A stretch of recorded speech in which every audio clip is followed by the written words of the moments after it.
ನಮಸ್ತೆ friends, Parvati craft ಐಡಿಯಾಗೆ ನಿಮಗೆಲ್ಲರಿಗೂ ಸ್ವಾಗತ. ಫ್ರೆಂಡ್ಸ್, ಈ ರೀತಿಯಾದ ನನ್ನ ಹತ್ರ ಸೋಫಾ ಕವರ್ ಕ್ಲಾತ್ ಇದೆ. ಇದನ್ನು ಉಪಯೋಗಿಸ್ಬಿಟ್ಟು ನಾನು ಫೋಮ್ ಉಪಯೋಗಿಸ್ತಾನೆಯ ಜಸ್ಟ್ ಲೈನಿಂಗ್ ಬಟ್ಟೆ ಮಾತ್ರ ಉಪಯೋಗಿಸಿ ಹ್ಯಾಂಡ್ ಬ್ಯಾಗ್ ಹೊಲಿಯೋದು ಹೇಗೆ ಅಂತ ಹೇಳಿ ತೋರಿಸ್ತೀನಿ. ಇದೇನೆ ತಿಕ್ಕಾಗಿದೆ. ಈ ಬಟ್ಟೆನೇ ತುಂಬಾ ತಿಕ್ಕಿರೋದ್ರಿಂದ ಫೋಮ್ ಹಾಕ್ತಾ ಇದ್ರೂ ನಡೆಯುತ್ತೆ. ಅದಕ್ಕೋಸ್ಕರ ಈ ತರ ಬಟ್ಟೆ ನಿಮ್ಮ ಹತ್ರ ಇದ್ರೆ ಜಸ್ಟ್ ಲೈನಿಂಗ್ ಬಟ್ಟೆ ಮಾತ್ರ ಉಪಯೋಗಿಸಿ ಹ್ಯಾಂಡ್ ಬ್ಯಾಗ್ ಹೊಲಿಯೋದು ಹೇಗೆ ಅಂತ ಹೇಳಿ ತೋರಿಸ್ಕೊಡ್ತೇನೆ. ಅಗಲ 13 ಇಂಚಿದೆ, ಉದ್ದ 25 ಇಂಚಿದೆ. ಇದೇ ಅಳತೆಗೆ ಒಂದು ಲೈನಿಂಗ್ ಪೀಸ್ ತಗೊಂಡಿದ್ದೀನಿ, ಸೇಮ್ ಅಳತೆ ಇದೆ.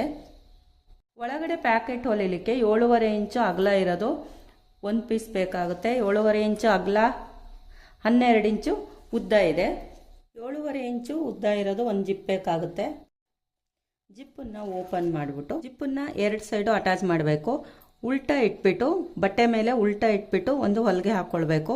ಇನ್ನೂ ಒಂದು ಸೈಡು ಅಷ್ಟೇ ಬಟ್ಟೆ ಮೇಲೆ ಉಲ್ಟಾ ಇಟ್ಬಿಟ್ಟು ಒಂದು ಹೊಲಿಗೆ ಹಾಕ್ಕೊಳ್ಬೇಕು. ಜಿಪ್ಪಿಟ್ಟು ಹೊಲಿಗೆ ಹಾಕಾದ್ಮೇಲೆ ಪುನಃ ಉಲ್ಟಾ ಮಾಡ್ಕೊಳ್ಬೇಕು. ಹೊಲಿಗೆನ ಒಳಗಡೆ ಮಾಡಿಬಿಟ್ಟು ಒಂದು ಟಾಪ್ ಸ್ಟಿಚ್ ಹೊಲ್ಕೊಳ್ಬೇಕು. 2 ಸೈಡುವೆ ಬಟ್ಟೆ ಈ ರೀತಿ ಒಳಗಡೆ ಮಾಡಿಬಿಟ್ಟು ಟಾಪ್ ಸ್ಟಿಚ್ ಹೊಲ್ಕೊಳ್ಬೇಕು. ಟಾಪ್ ಸ್ಟಿಚ್ ಹೊಲ್ದಾದ್ಮೇಲೆ ರನ್ನರ್ ಅಟ್ಯಾಚ್ ಮಾಡ್ಕೊಳ್ಬೇಕು.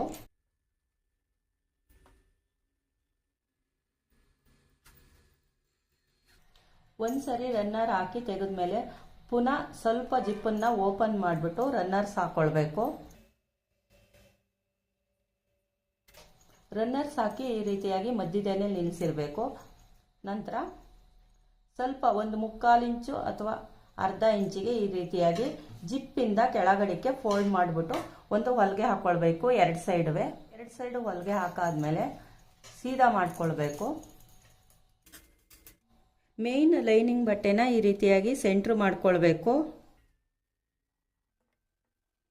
ಸೆಂಟ್ರ್ ಮಾಡ್ಕೊಂಡಾದ್ಮೇಲೆ ಒಂದು 2 ಇಂಚ್ ಕೆಳಗಡೆಗೆ ಮಾರ್ಕ್ ಹಾಕ್ಕೊಳ್ಬೇಕು. ಹಾಕಿ ರೆಡಿ ಮಾಡ್ಕೊಂಡಿರ್ತೀವಲ್ಲ ಅದನ್ನು ಪ್ಯಾಕೆಟ್ನು ಕೂಡ ಸೆಂಟ್ರ್ ಮಾಡ್ಕೊಳ್ಬೇಕು.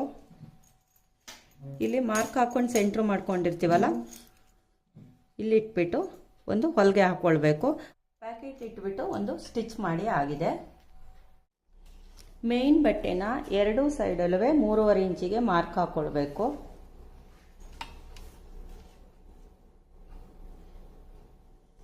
ಮೂರುವರೆ ಇಂಚಿಗೆ ಮಾರ್ಕ್ ಹಾಕ್ಕೊಳ್ಬೇಕು. ಇನ್ನೊಂದು ಸೈಡು ಅಷ್ಟೇ 3 ಇಂಚಿಗೆ ಮಾರ್ಕ್ ಹಾಕ್ಕೊಳ್ಬೇಕು. 24 ಇಂಚ್ ಇರೋದು ರೆಡಿ ಹ್ಯಾಂಡ್ಲು ತೊಗೊಂಡಿದ್ದೇನೆ. ನಿಮ್ಮ ಹತ್ರ ಇದೇ ಬಟ್ಟೆಯಲ್ಲಿ ಇದ್ದರೆ ಅದಕ್ಕೆ ಹ್ಯಾಂಡ್ಲು ತೊಗೊಳ್ಬೋದು. ಅದಿರಲಿಲ್ಲ, ಹಂಗಾಗಿ 24 ಇಂಚ್ ಇರೋದು 2 ಹ್ಯಾಂಡ್ಲು ಬೇಕಾಗುತ್ತೆ. ಹ್ಯಾಂಡಲ್ನ ಮಾರ್ಕ್ ಹಾಕಿರ್ತೀವಲ್ಲ ಅಲ್ಲಿ ಇಟ್ಬಿಟ್ಟು ಸ್ಟಿಚ್ ಮಾಡ್ಕೊಳ್ಬೇಕು.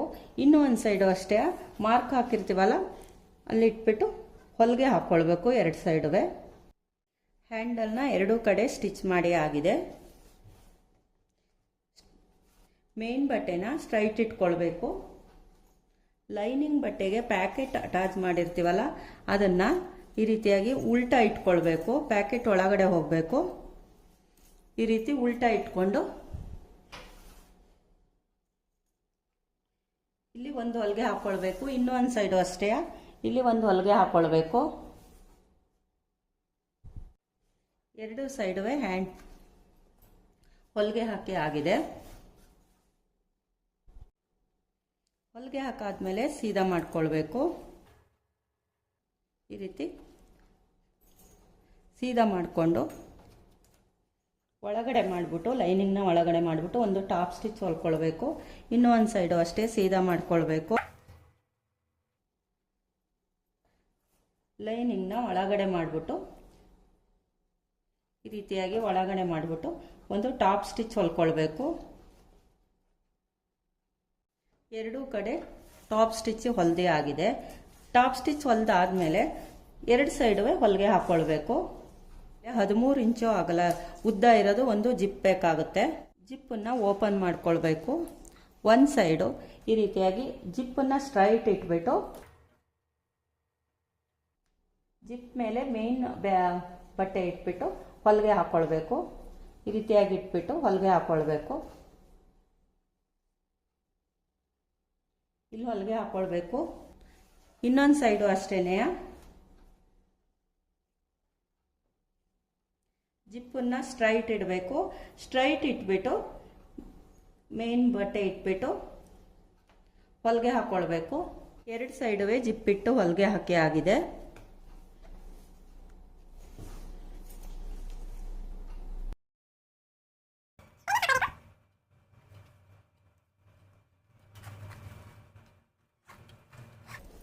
ಈ ರೀತಿ ಒಂದ್ಸರಿ ರನ್ನರ್ಸ್ ಹಾಕಿ ತೆಗೆದ್ಬಿಟ್ಟು ಸ್ವಲ್ಪ ಜಿಪ್ಪು ಓಪನ್ ಮಾಡಿ ಪುನಃ ಇನ್ನೊಂದ್ಸರಿ ರನ್ನರ್ಸ್ ಹಾಕ್ಕೊಂಡು ಮಧ್ಯದಲ್ಲೇ ನಿಲ್ಲಿಸ್ಕೊಳ್ಬೇಕು. ಈ ರೀತಿ ಮಧ್ಯದಲ್ಲೇ ನಿಲ್ಲಿಸ್ಕೊಂಡು ಫೋಲ್ಡ್ ಮಾಡಿಬಿಟ್ಟು ಇಲ್ಲೊಂದು ಹೊಲಿಗೆ ಹಾಕ್ಕೊಳ್ಬೇಕು, ಪುನಃ ಇಲ್ಲೊಂದು ಹೊಲಿಗೆ ಹಾಕ್ಕೊಳ್ಬೇಕು. 2 ಸೈಡುವೆ ಹೊಲಿಗೆ ಹಾಕಿ ಆಗಿದೆ. ಇದೇ ಬಟ್ಟೆಯಿಂದ ನಾನು ಪೈಪಿಂಗ್ ಕೊಡ್ತಾ ಇದ್ದೇನೆ ಫಿನಿಶಿಂಗ್ ಕೊಡೋಕ್ಕೋಸ್ಕರ. ನೀವು ಪೈಪಿಂಗ್ ಬೇಕಾದರೆ ಕೊಡ್ಬೋದು, ಇಲ್ಲ ಅಂದರೆ ಯುವರ್ ಆಪ್ಷನ್ಸ್. 2 ಕಡೆ ಪೈಪಿಂಗ್ ಕೊಟ್ಟೆ ಆಗಿದೆ. ಓಪನ್ ಮಾಡಿ ನೋಡೋಣ.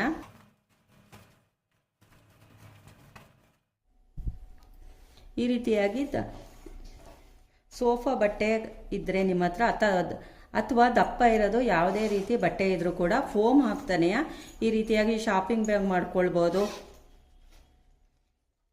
ಅಥವಾ ಇದನ್ನು ವೆನಿಟಿಯಾಗೂ ಕೂಡ ಉಪಯೋಗಿಸ್ಕೊಳ್ಬೋದು.